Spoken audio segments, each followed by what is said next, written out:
I couldn't practice it in any other language, even though my Afrikaans is sufficient to examine witnesses. And I do that because in the old days, if we exercised our right to speak to them in English, the judicial officer said, well, the witness was confused because counsel insisted on speaking English to them, which was not their mother tongue.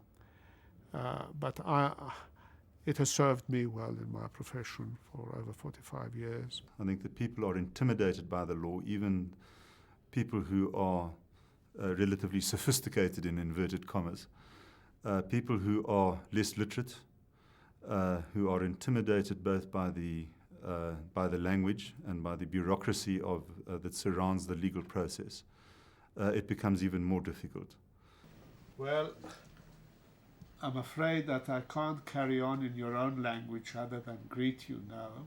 Yeah. But I have my tongue and my ears, timber, here. The court system would be at an absolute standstill if it were not for interpreters. In relation to the African languages, the interpreters in the early 50s, when I started practicing, came from a farming background where they had contact with the African people. They seemed to manage reasonably well. But in those early days, the transactions which came before the courts, particularly criminal matters, were not very complicated, and they were not involved with abstract ideas. Sawubona, good morning. I'm Patrick Pringle. I remember sitting through many court cases and seeing miscarriages of justice taking place, specifically through the misinterpretation of what people were saying. I did speak and do speak a bit of Xhosa and was able to follow those proceedings. The specific example was of a woman who was an accused in a case. During the course of this trial, this lady was exercising the Hlonipha custom, and she was avoiding the use of the first syllables of her husband and possibly of her father-in-law's name.